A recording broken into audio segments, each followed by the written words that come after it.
You have 3 voicemails. Yeah, she texts me like every day for 2 years. As a matter of fact, still texting at this moment. Oh my God. He would come and be like, oh, you're Tuan Siroda, right? I think I do know the similarity between Long and Thanh though, which is Long wants to be an actor and he wants to be famous, but Thanh is an actor and he is famous, so yeah. Hello there. Welcome to the show where we have the convos about Vietnam, you know. Hello there and welcome to Convo Comrades, a conversation with the community about Vietnam. Man, we've got what a guest here today with us, Long. He's the one, he's the only, he is Thanh Pham, also known as Huyme Productions on YouTube. Hello, welcome. Hello guys. As you might have known myself as Huyme on YouTube, you know, ex-YouTuber. Wait, is it Huyme or Huyme? Because I'm so confused now, because sometimes I hear you introduce yourself as Huyme, but I think Long and we call you as Huyme in our heads. Yeah, that's it, Huyme. A lot of people like to call myself Huyme, you know, as a start, because my name kind of caused a lot of confusion in the beginning. You know, a lot of people think my real name is Huy. You know, I've done explaining it like many times, so yeah, including take me. it as Yeah, it me. is. I thought your name is Huy, and then me is just, you know, Huy, and it's me. So he. Right. I think that's the general view at the start, right? Everyone when they first heard their name. But yeah, for those who are living under a rock, can you please introduce yourself? So I would say I started YouTube like a long time ago. So in YouTube time, I'd be like a dinosaur. Yeah. On YouTube, I've been on there I think 9 years, and now I'm working primarily I guess as an actor, and I also paint. That's great, amazing, and we will go through every single one of those topics here today in the podcast, diving deep into them, and, you know, look into the YouTube life, the internet personality life, but also comparing and contrasting it to what it's like to become an actor, working with a film crew, you know, working on big, large productions, and of course, I was about to say Hui's passion, Thanh passion in the area of art and painting. So yeah, and then spending just a little bit of time at the end to talk about Manchester United, because we don't want our blood pressure to be too high talking about this bloody team. But okay. we should also talk about the format of this, right? So this is the first time we ever have videos. Oh yeah, and I think yeah. This is actually my recommendation, because he's good looking, that's why. Not so much anymore.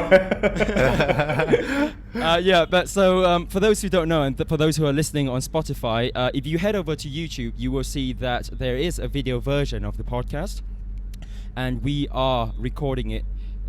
You know, recording the video right now with the 3 of us on the webcam.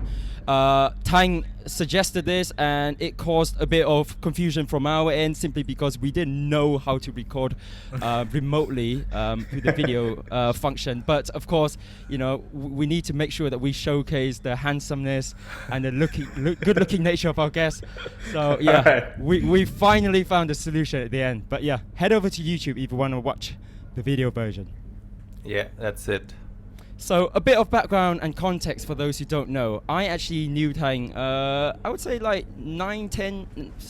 8, 9 years ago probably. Back then I was a member of Saint 319 dance group.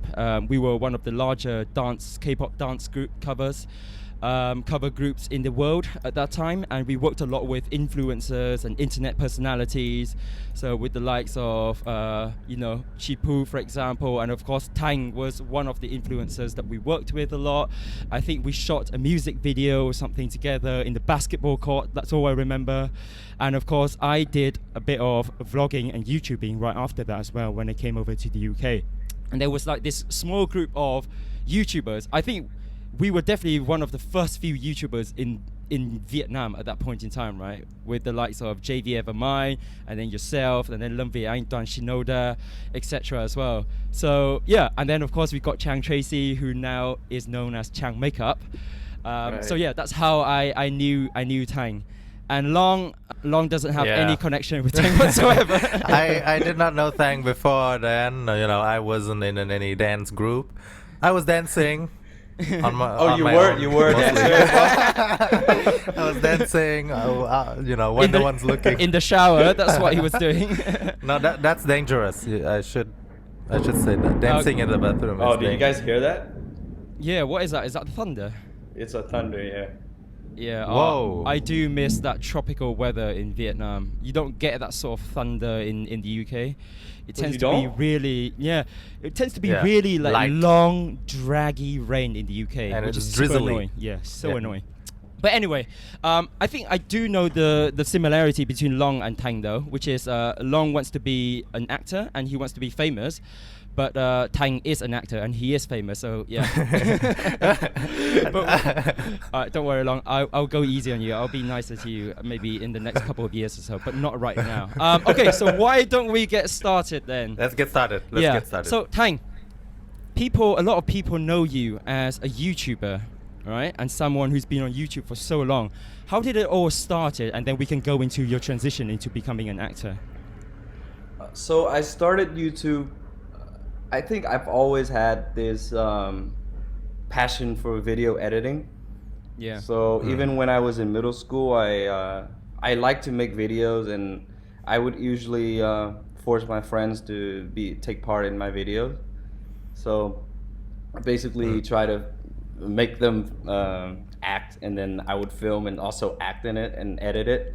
And so I had this habit of editing videos, and then when I saw that in Vietnam they started to vlog, and I myself have been watching a lot of YouTube videos at the time, and so I just thought, maybe give it a try.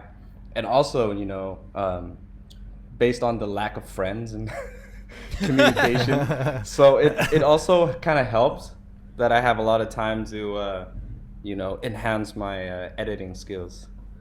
So that's how I started making YouTube videos, and I started making. I think it didn't pick up until the 13th or the 12th videos that I think it went viral. What was that video that went viral? I think I was talking about teenage problem, like the gap, the age gap, and things that a teenager go through. Basically about puberty. Yeah, relatable, isn't it? Yeah. So how did you feel at that point? When you got that video that went viral, how did you feel? Well, it's not something that happened overnight, but rather that something that happens gradually. My videos was starting to get views, and I was getting comments and stuff, but I remember at one point I was hitting 10,000 subscribers, and like my friends at the time were jokingly saying like, "Oh, you're famous now," and I'm like, well, I don't think 10,000 is considered famous, And then after that 12th video, I think it was something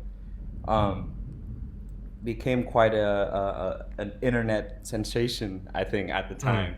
Because I woke up I usually post videos with a really bad schedule, I would stay up all night editing the video, and then as soon as I'm done with it, I post it. I think I posted that video on 3 a.m. and then I went to bed. The next morning I woke up and I got like a couple hundred messages. Bloody Of hell. people like hitting me up with the video, sending me links and saying it's funny and all that stuff. So I think that was the point that I knew that, oh man, like this YouTube thing was getting kind of big, bigger than I thought. That's great. Yeah. So you started posting videos in Vietnam, because I think there was a period where you were in the US, right?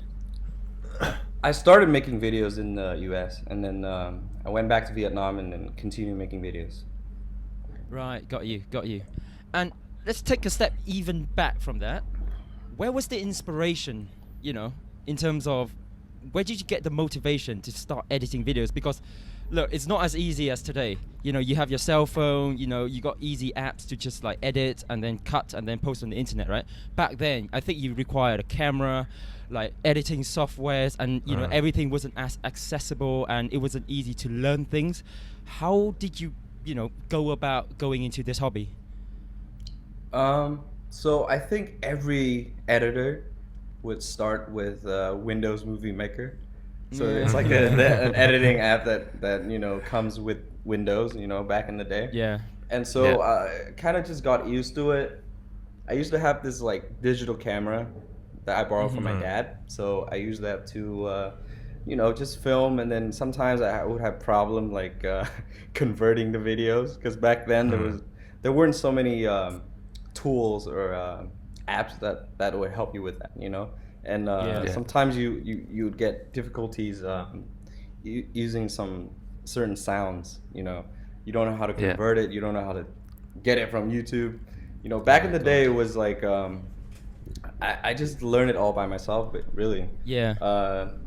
Basically, YouTube tutorials and anybody that have any certain kind of editing skills, you know, I would like suck it off of them, you know. We're trying to. Yeah. So basically, just it's a kind of passion, I think. Yeah. No, I think that's a great point that you made there because, you know, you can argue that a lot of people nowadays, when they get into videos, it's more of, you know, the fame and the numbers and the metrics. But back then, the barrier to entry was so high.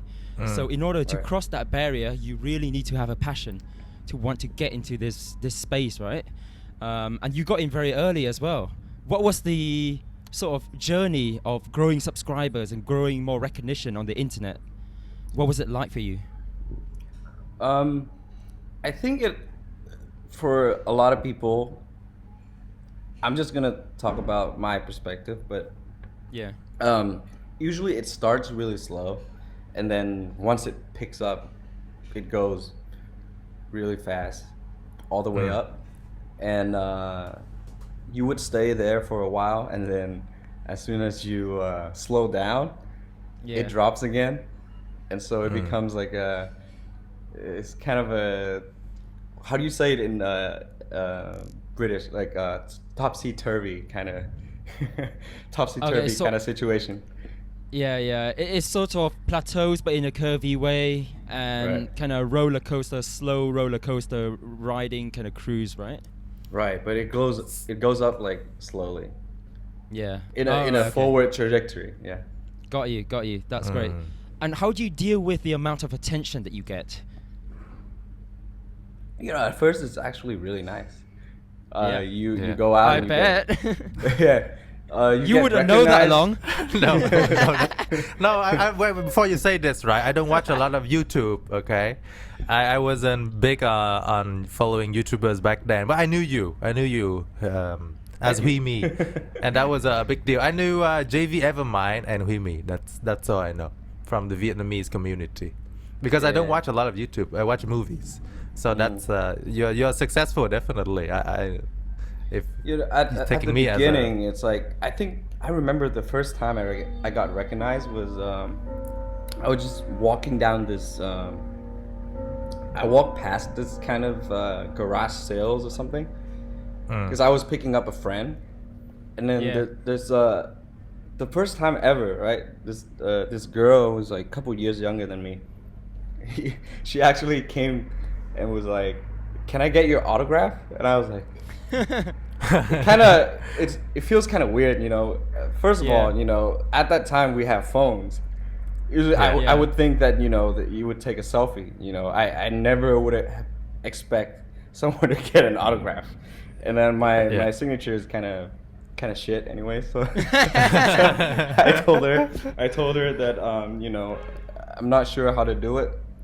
And then I did it. A couple more people recognized me that day.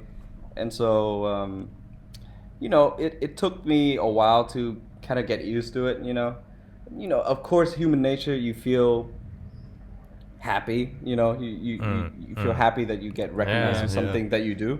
Yeah.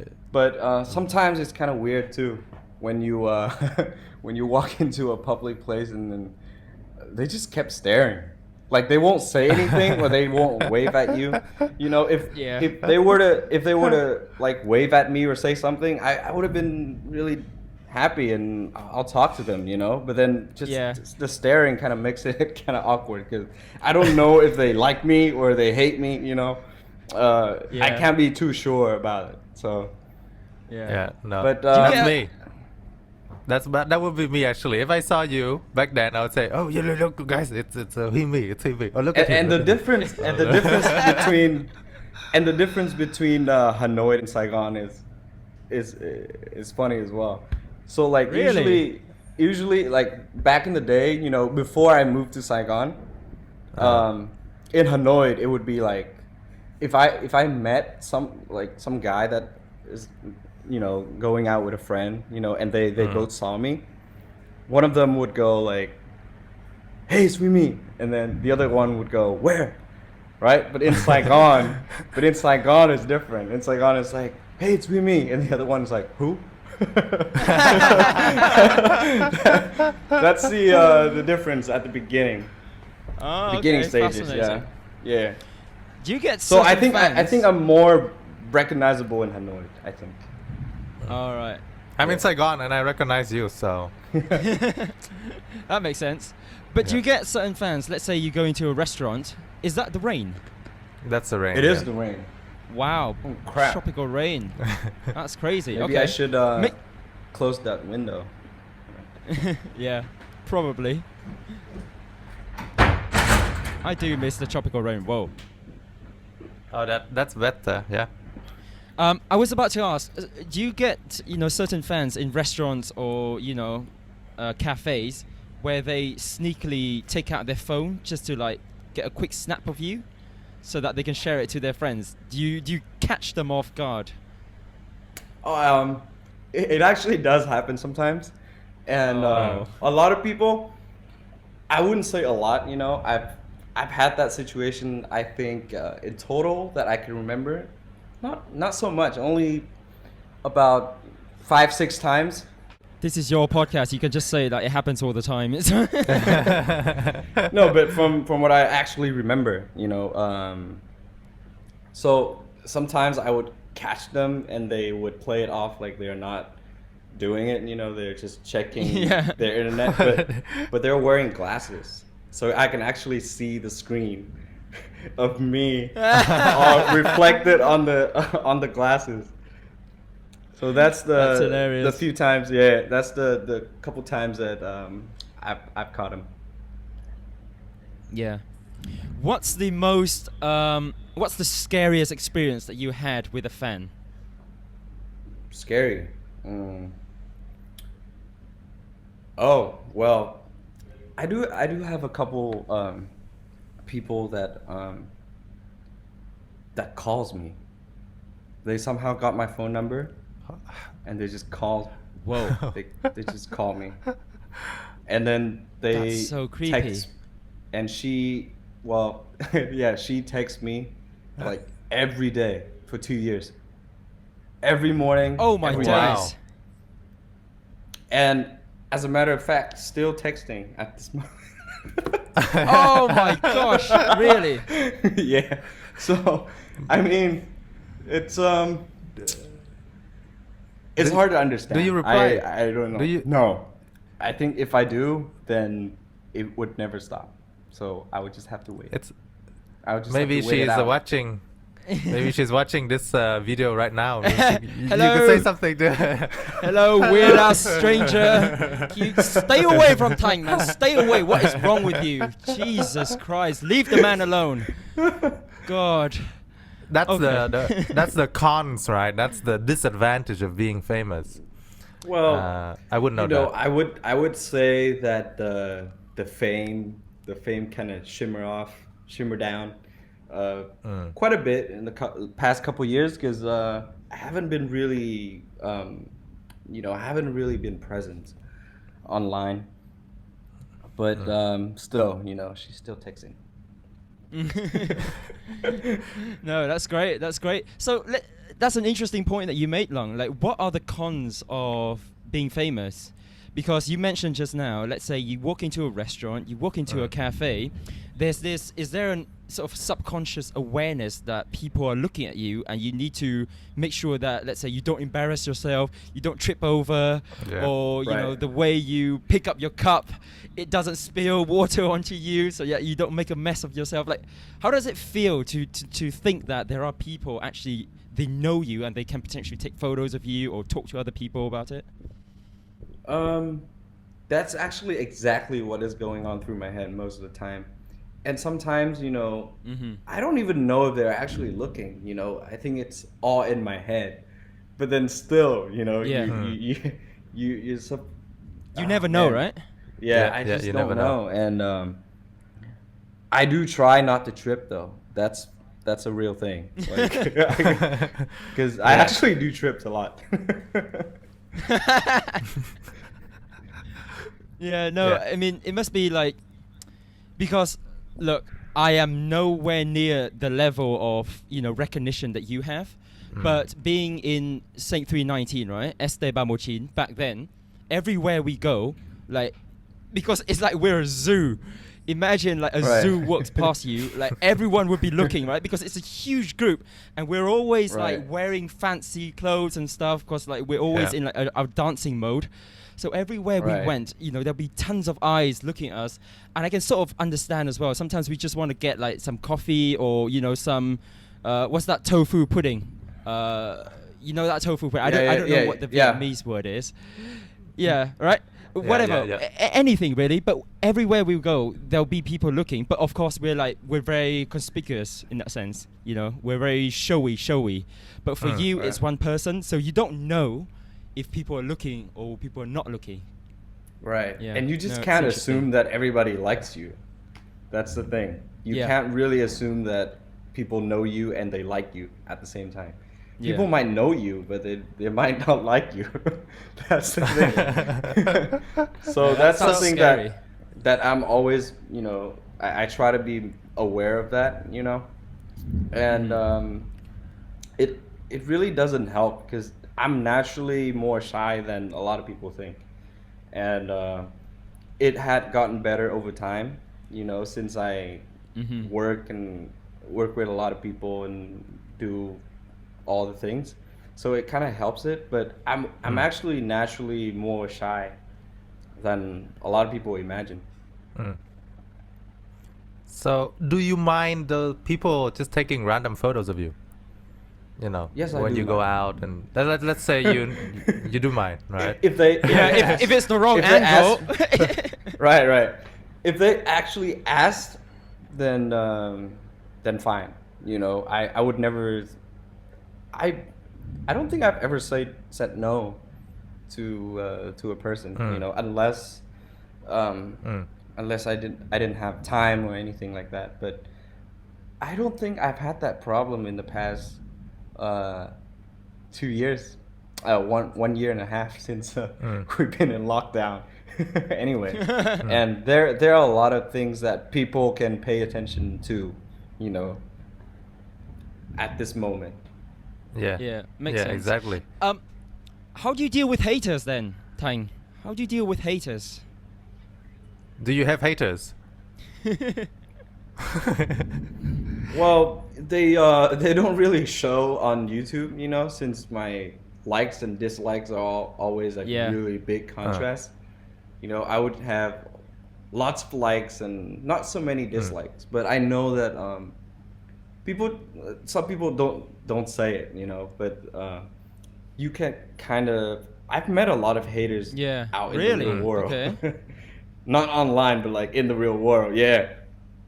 For instance, you know, you could be walking. I could be in a pub, you know, hanging out with my friends, and some dude would like run up to me and be like, "Hey, I know you. Like, you're a YouTuber, right?" I'm like, yeah, thanks. I thought you were gonna say like, well, it depends on what you want. No. He would come and be like, oh, you Tuan Siroda, right? With a granite in my face. I'm like, and then some people would just straight out like being rude, you know. Because I don't go outside and talk about myself, but a lot of people would come up and say things like, oh, you know, I think you're famous, but I don't go on the internet, so I don't really know who you are. Like, like, thank you. It's like, That's so weird. that is so unnecessarily. Yeah. Yeah. Yeah, exactly. What's the purpose of saying that? 'Cause What do they want? I think a lot of people think that, you know, being well known on YouTube, we get really big headed about it. But in fact, in truth, I don't think I am. I don't think a lot of, even my friends, you know, I don't think we have that kind of mentality about ourselves. Yeah. Yeah. I think they assumed that, oh, you're a YouTube guy, you must be cocky, arrogant, you know. Life is not easy. Right. And then they And approach you and that's- teach you a lesson without knowing anything about you. Yeah. They do try to teach Whoa, lessons. Long, you've got a lot of experience. I'm prepared. I'm prepared for that moment when I go viral, okay? Okay. Long, remember us, okay? Remember us when you go viral, you become famous. But that's dealing with hate. I guess more recently. But what was like dealing with hate? I don't know, when you started YouTube, right? Because back then you had no experience. Suddenly there'll be certain hate comments coming in. What's it like to deal with that? Actually, the connection right now is really bad. Do you think I can switch the Wi-Fi without being disconnected from the call? Oh, I love that. We're gonna leave this Man, on the podcast. It's because of this rain. Like I haven't been able to listen to you guys for the past 10 seconds. Is it? Okay. No, we can pause the podcast now. Yeah, and then make the switch. Make the switch, guys. Calm down. Right. Tang is not going anywhere. Okay, we'll continue the podcast. Technical Don't worry, difficulties. Okay. In 1 minute, and we're back. guys. Okay, we've got our good-looking guest back. Yeah, just now you were looking like a jigsaw puzzle. You know, pixelated and yeah. The quality wasn't good, but we've got you back now. So I guess my next question was, you talked about haters, but then I think it was more recently, right? How do you deal with haters at the very start of your YouTube journey? Because back then you had no experience of dealing with hate, and then I would imagine there'll be certain comments that are quite cutting. How do you deal with that? Yeah, like I would have to say that in the at the beginning it was rather difficult to deal with them, you know. Yeah. Since I have no experience and the clock is interrupting me. Yeah, exactly. This is very It's time to give the special. answer. I feel like Cinderella. It was actually my dad's clock anyway. Okay, Very so antique. anyways, at the beginning, you know, you guys could imagine that I had no supporters, and it kind of freaks me out at the beginning when I saw a friend. Well, it's not really a friend, but it's a friend of a friend. So a friend of someone I know Yeah. shared my videos onto his Facebook, and then said some mean things, and then all his friends came in and also Wow. like added to the fuel, fuel the fire, right? Yeah. So I saw that. It kind of at the beginning kind of freaked me out, and you know, I've had thoughts of like stopping it altogether, you know, because I can't deal with No. all this stuff. Yeah. But then, you know, days go by, and then you just kind of learn how to deal with it gradually, right? Because, you know, a comment can break you, right? And then the next day, it takes like 2 comments to break you, and then the next day, Yeah. it takes 4. So Yeah, you yes. don't get better at it. You just learn how to deal with it better. So Yeah. you just kind of get used to it, kind of. You And build then up once resistance. it gets to a certain point, you know, your tolerance kind of build up. So it would still affect you, you know, but you learn to kind of not show your emotion, you know, kind of play it cool. Yeah. But then it can sometimes still hurt you. Yeah. Yeah. What's a comment But that would you get- hurt you then? You're also stronger. Sorry, there's a bit of a lag because it seems like I'm talking over you. Yeah, It's but 'cause then I am trying my best not to talk over you. But I was just asking, you know, what's a comment that would hurt you? Is it something about your appearance? Is it something about the style of video, or is it something else? Well, the most common thing that I usually get at the beginning is that you look okay, like you got some looks, but your content is shit. So that's usually how they start. Okay. Yeah.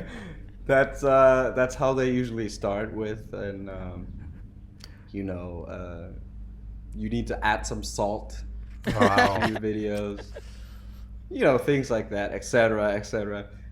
And you know, sometimes I actually use some of the comments and some of that hate and turn it into an actual video. Mm. So I think back then that was also one of the way that I used to deal with it. Yeah. Is to take some inspirations from the actual hate and then turn it into That's a very video. smart. Yeah. Basically, like kind of like what Ryan Higa did Yeah. back in the day.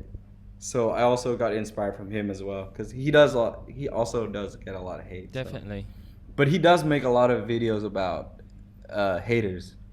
I don't think I've actually made a video about haters. I think JV actually have made a few about haters. I think Anh Toàn also Yeah. did. But I don't think I have actually made one specifically for the haters. Right. Fascinating. Fascinating. And it's the But I've made videos inspired by it. Right. Yeah. Got you. And it's that resilience, isn't it? And that tolerance that you build over time that helps you to become more hardened and stronger Yeah. so that you can deal with those even more in the future.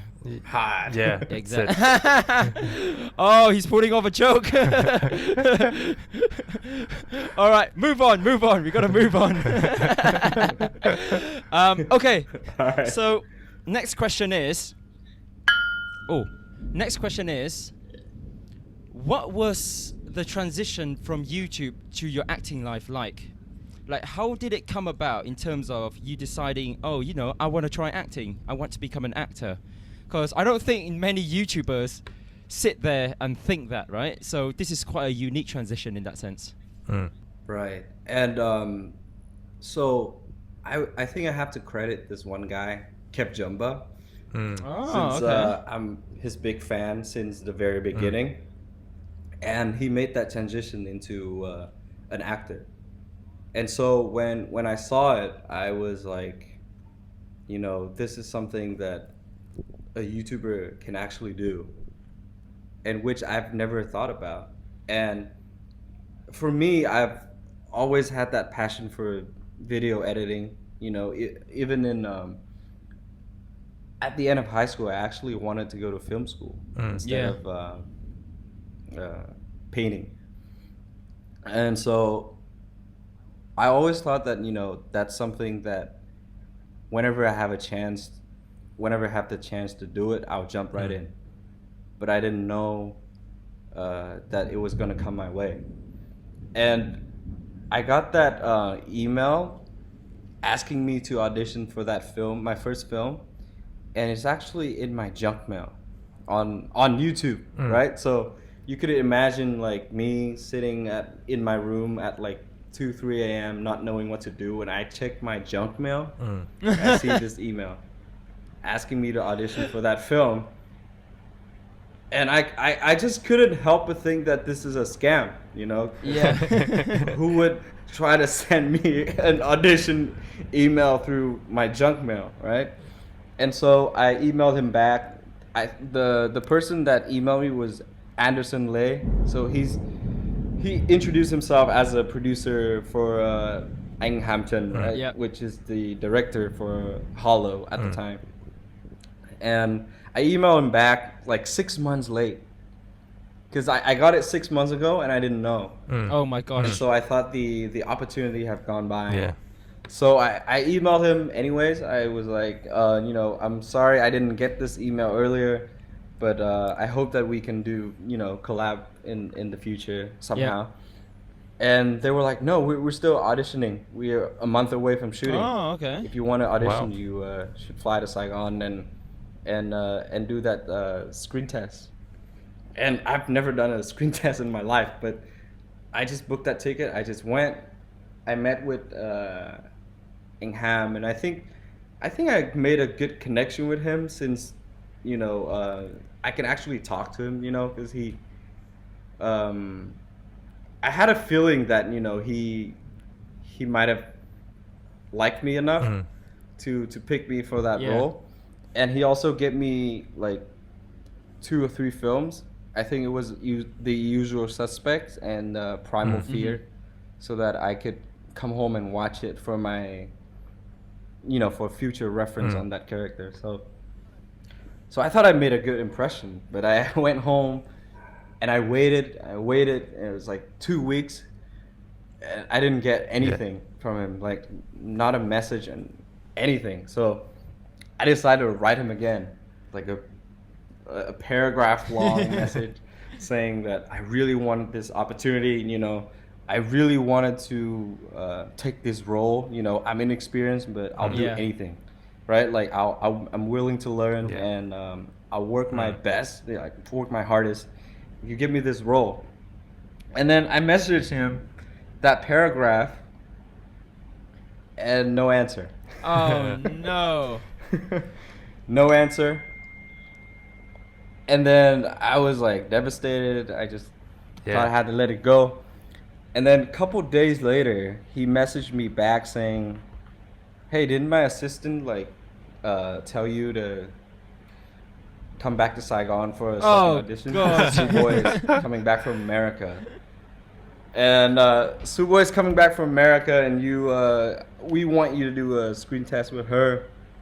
And so I flew in the second time. I did that, and they were saying like, we're having lunch upstairs, so you're welcome to join us. So I went and joined them.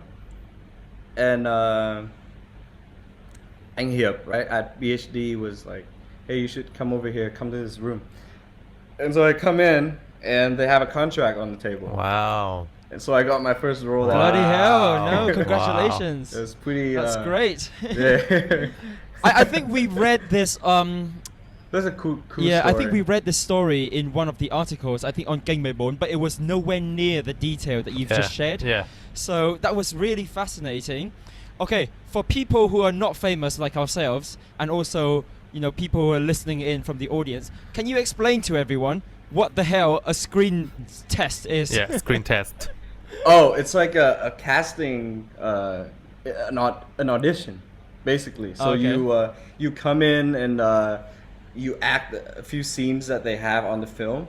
Yeah. And the director kind of make adjustments and stuff, and basically it's like a test to see if you're gonna get the role or not. Oh, right. Okay. So a lot of people would come to audition for one role.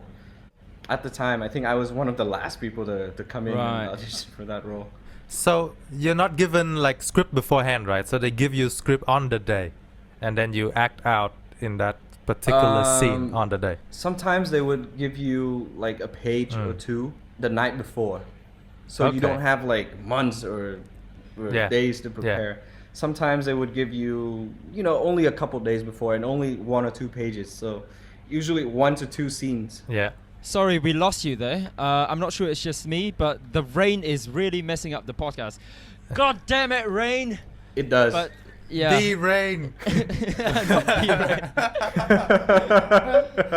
No, but okay. So that was your first contract. Yeah. What is it like to be working in a film crew? I'm so fascinated to know more about this. What's it like to be working with other actors or other people who are famous as you or even more famous than you, and working with directors and producers and of course cinematographers who actually know how to use like a a world-class camera rather than us YouTubers who just like use a DSLR camera in our bedroom and our living room? What's it like? At first it was intimidating as hell. I think I was always the youngest on set. So I would come in being the youngest, clueless, and a lot of people older than me, you know, knows a lot more about cinema, and you have to work with them daily. So at first it's kind of intimidating, but then as time goes on, you know, I've made friends with directors and with the crew. You know, they're just normal people, and they I think a lot of them are willing to share the knowledge, and they do try to help you work better in many different ways. So to say the answer in a short way, at the beginning intimidating, but then time goes by, you get used to it. And how long is a normal project? Is it like a few weeks, a few months that you film back to back, or how does it work? In my own experiences, usually the pre-production starts. You do casting, you get the script, and then you get chosen for the role. You get like a month or two in preparations, and then once you start shooting, usually it takes a whole month or sometimes longer. And then after that's done, you just wait. You wait till the premiere day, and which is in like 6 months time, and you do usually do like press for the promotion of the film, and the clock is hitting. Yeah. I mean, do you get a say in certain scenes, for example? So let's say, you know, there's a particular scene that you feel like the character shouldn't be doing this and they should be doing it the other way around, or you know, you want to add a certain action, or you want to add in a certain element that you yourself feel that it's the most suitable for the scene. Do you do that, or do you just shut up and do whatever the director tells you? You know, I think at the beginning, I do shut up and do everything the director says. I think for the first 2 films, I would say that's how I was, and then once you build up that confidence, you're starting to think more deeply. You know, even in the first 2 films, I do have my own ideas a lot, but I always go through it with the director, and I respect them so that they have the final call in the film. So anything I want to change I change the dialogue a lot, you know, on page to when I say it sometimes. I would change it, and then I would ask them if I can change the dialogue so that it suits, because I'm also, you know, an actor with a northern accent, and then in scripts sometimes they say things in a southern accent. So right, got you. That's also something that I need to overcome. What's it like working with other celebrities or actors who are, you know, who have been working very long in their respective fields? Intimidating as hell. I think I've worked with Thanh Pham on this scene. Yeah. She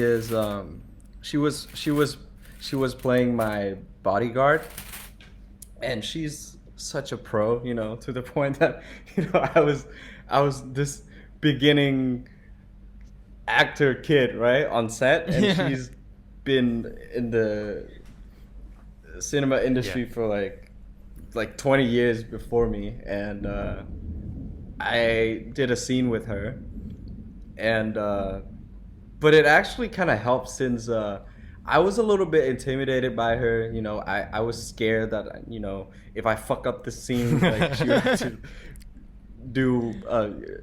she would have to do it again, like, you know, and so it actually kind of translated well, since in the script, it requires my character to be kind of intimidated by her, by his own bodyguard, right? This is Bitcoin heist, right? If I recall, I think it's Bitcoin heist. Right. And I think overall it worked well, you know, for the film. But one of the first experiences. I think that was only my 5th day on set, and I got to work with her. Yeah, no, that's great. Scary. That's great. But she's such a pro, and I feel like I learned so much from her too. It's very good exposure and good experience. Just the way she does things. Yeah, I'm a huge fan of her. And she she took care of her body really well between takes as well. What do you mean by that? And, diet. She would rest really well between the scenes, and you know, it was my first film, so I didn't know how to keep my energy. You know, I would like bounce a lot and talk to people, like go between sets. Yeah. And I didn't know how to preserve that energy. Oh. You know, because I was so excited that you know, I'm working on a fucking I'm working on a real film. Yeah. So like.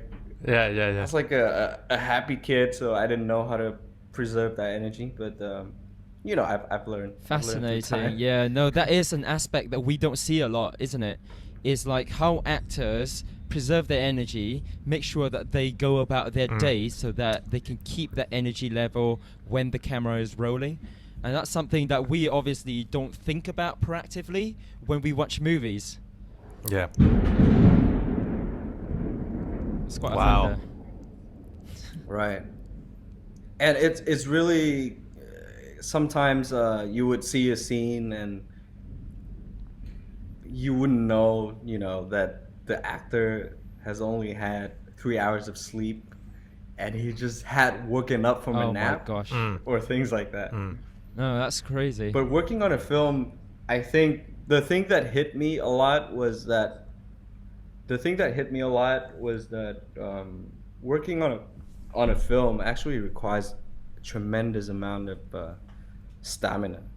I think a lot of people don't see it. Even myself, I didn't see it at the beginning. But it requires a lot of energy.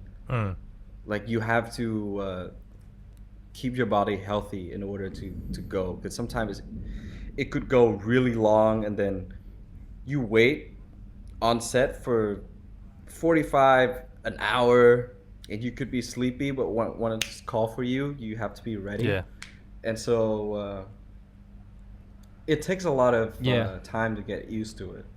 I think it took me about 3 films to finally get the rhythm. Wow. And that's like only the fundamentals of the energy. I'm not even talking about the craft, the acting itself. Yeah, exactly.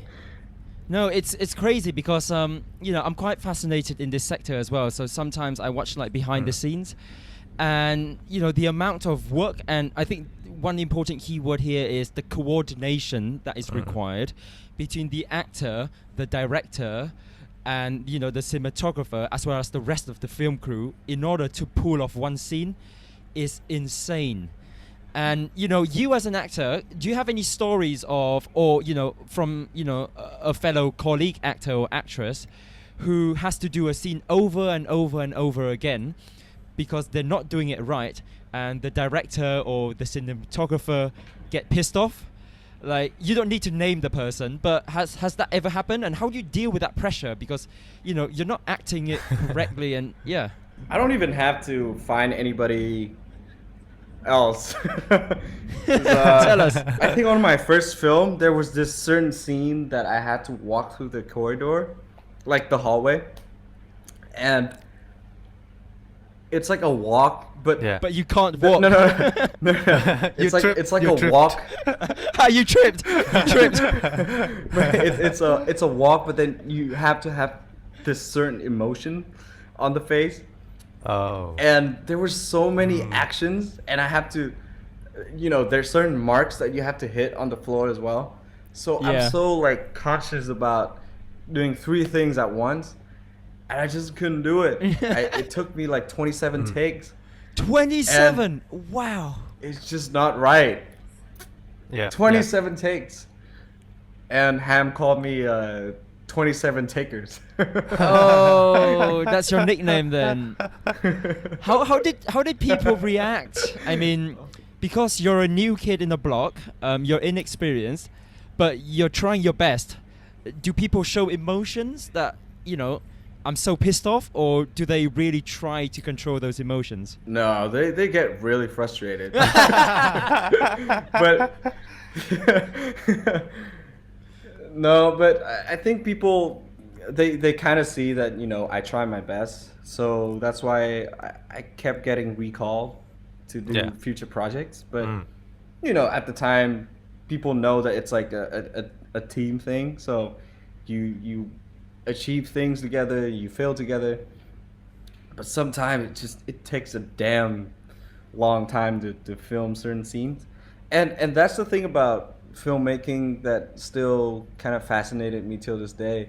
It's like some days I would have emotional scenes that I'm really worried about. And so I take a lot of time the night before to think about it, to look over the script over and over. And then on the day, it takes me 2 takes back to back. Yeah. To get that scene done that I thought would take the whole morning. And I think I even surprised the crew at times. No, that's great. They would expect like a long hard day at work, and then I just made it smooth. And then there's certain days I have this simplest of scenes, you know, I just have to walk out this door, and I thought to myself, you know, man, I'm gonna nail this thing in like 15 minutes. But no, it took me an hour and a half for that scene. Wow. It's like I stepped out, I tripped, and then I stepped out. The boom guy points his mic onto the camera. Yeah. And then the wind blows, the door hits me on the arm. Oh my gosh. Some days it's just like it's just hard to get by. And then some days that I think would be challenging actually turns out to be okay. Yeah. So that's a lot of experiences on the film set. That's fascinating. So not a single day is similar to another in an actor or an actress's life, right? You know, it's very different. Right. You don't expect anything. Right. Fascinating. So you also had a recent movie, a very interesting concept in my opinion, which is the movie called Star Teacher, where you were, you acted as a teacher who were sort of asked to come onto an island, is it, to teach kids, but you wanted to be a singer. Tell us more about that. I think you spent a month on an island. Right. Is that true? Yeah, it's true. I spent 35 days on that island. And Wow. So at the beginning, anh Đức Thịnh, right? He called me up with an audition. Yeah. So I came in, did an audition. I really wasn't thinking that I was gonna get that role. You know, sometimes you go to certain auditions and you really hope that you get this role, and then you fail, right? You get tense, and then you get nervous and you can't do anything. And so on that particular role, I kind of just came in and I kind of expected to fail anyways.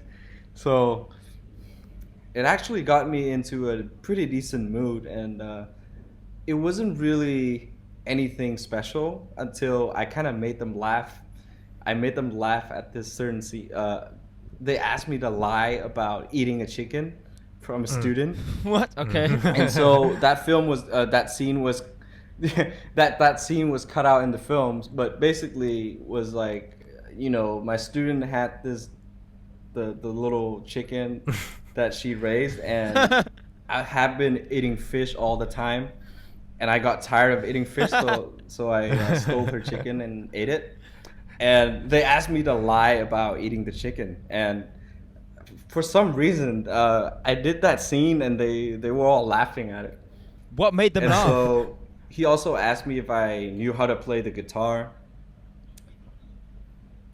I don't know, just the way I said it. I wasn't really, I wasn't really consciously doing it. So Yeah. it's hard to describe, but I basically I made them laugh, and I felt like they at the moment they liked me for the role.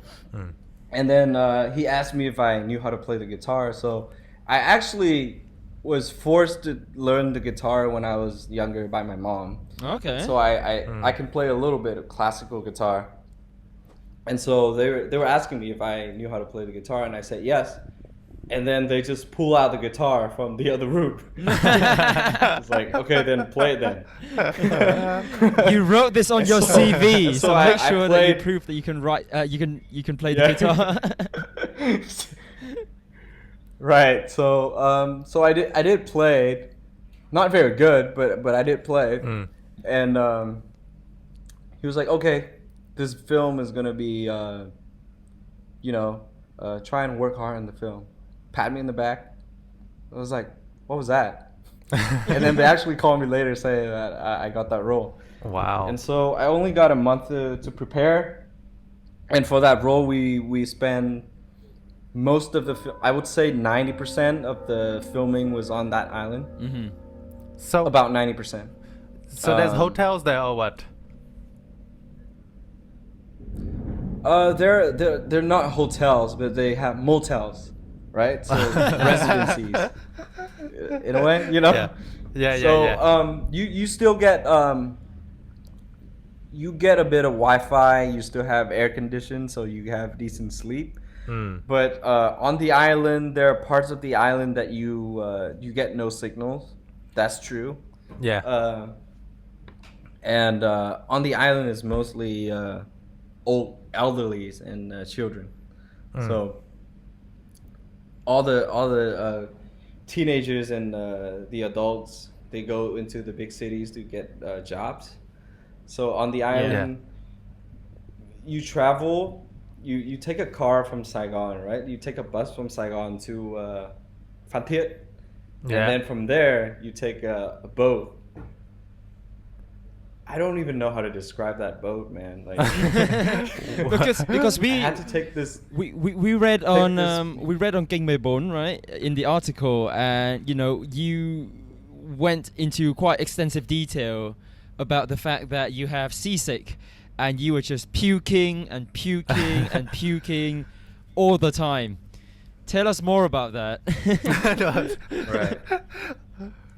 Well, the puking is real, so they didn't really have to do special effects. I had to on the day that we traveled to the island, I took a pill of the seasickness pill.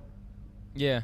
And I basically just lie flat on the floor because there's two levels, right? Like it's like bunk beds on inside the boat, and I was on the bottom floor, so I just had to lay flat like this. If I were to turn, I only stood up about 2 minutes to went to the bathroom, and had I stayed for like a minute longer, I think I would have puked.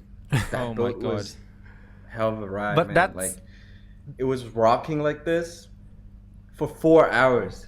Oh, like you had to God. stay on there for 4 hours until you got to the island. Wow. And that was crazy. What island is this?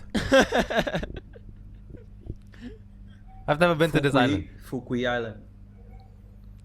Oh, It's I see. it's not very well known. Fukui's quite well known. Not a lot of tourists. Oh, is it? Oh, okay. Well, No. I know it's well known now, I Fukuoka. think. But before, I know Yeah. Fukuoka. Fukui is different. Yeah, I know. Yeah. I know Fukuoka. It's like it's pretty untouched. Yes, Long, you know Fukuoka. I think we all know Fukuoka. But I think Fukui, I've seen quite a number of videos on YouTube recently about Fukui. So I think your movie helped to put it on the map for people to explore. I would certainly hope so, because I think it's a very beautiful island, very untouched. So you have to The ocean is beautiful. pack you have to pack for a whole month, right? So you bring all your stuff for 1 whole month in this island. Yeah, basically just clothes, and I brought my laptop and fundamentals, laptop. 2 laptops. I can't really remember what I bring even, because I really didn't have that much time to. I had like about 5 off days total. In the island. I think I was filming the most in that film. On that film, I was, because when you're working as an actor in a film, you get a call sheet, and they number you from 1 to 2 and 3, 4, 5. Okay. You get a call sheet. For actors in a film, and they number you 1, 2, 3 to so on, and it's based on the number of scenes that you have. And I was on that film. I was number 1, which means that I had the most scenes on the film. So that film, I didn't get a lot of days off on that film. Yeah. And I was struggling with the lack of sleep, because like certain days on the island, actually, it looks like a lot of hard work, which it was. The sun was like burning your skin and all that stuff, but we only worked till 6 p.m. and then we have to go home, because when it gets dark and on the island, you can't really film. So right, got you. Do you have a lot of socials? Like what do you do at night? Do you get together? Social? Yeah. Do you guys like? What do I do at drink night? beer or clubbing or like? How do you watch Man United play, man? Like, what do you do at night for 35 days? I think at that time the Premier League has ended. Because I think I filmed that film on July. And so, basically, I would film and then went home. Sometimes I drink beer with the crew, and sometimes there are a couple times that we actually went and played football with the crew. That's good. So we split into 2 teams and play. Yeah, they had a football field on the island. Yeah. So we played a couple times. And, basically just trying to keep in contact with the people on the mainland at night, via... Trying to make sure that you stay sane, right? You don't lose your mentality, you don't go crazy on the island. But what is it like after 35 days and then coming back to Saigon and then, I don't know, going into a Starbucks or something, like just do urban city stuff? It must feel so weird for you. No, it feels amazing. Yeah. Man, I knew that it was gonna be a tough adventure, but looking back, I think I'm really happy that I did it. Yeah, sounds like a great experience. I think at the first few days, you feel like you've gone crazy, and then after a week, it kind of, what's the word for it? It sinks in that, this is your life now. You're a person on the island. Like, you just get used to it. And it's actually a pretty nice experience. Thinking back right now, I really don't know how I did it. But I did it. No, that's great. That's amazing. Pretty it's a really interesting story, experience. Yeah. Life-changing. Okay, cool. No, that's a very interesting story, and we'll have more stories to come, guys. But I think it's a good time for us to end the first episode of Convo Comrades Golden Guest segment with Thanh Pham. Very fascinating stories about what it was like starting off as, YouTuber, becoming famous, dealing with haters, but then also making the transition to becoming an actor as well. Living on an island for 35 days, struggling to walk and then making a scene for 27 times. Very, very fascinating accounts. But yeah, in the next episode, we'll talk more about the difference between YouTube and acting, and also Tang's passion in the area of painting. Join us next time on Convo Comrades. Follow us on all socials on Instagram, Facebook, YouTube, and as for now, bye-bye.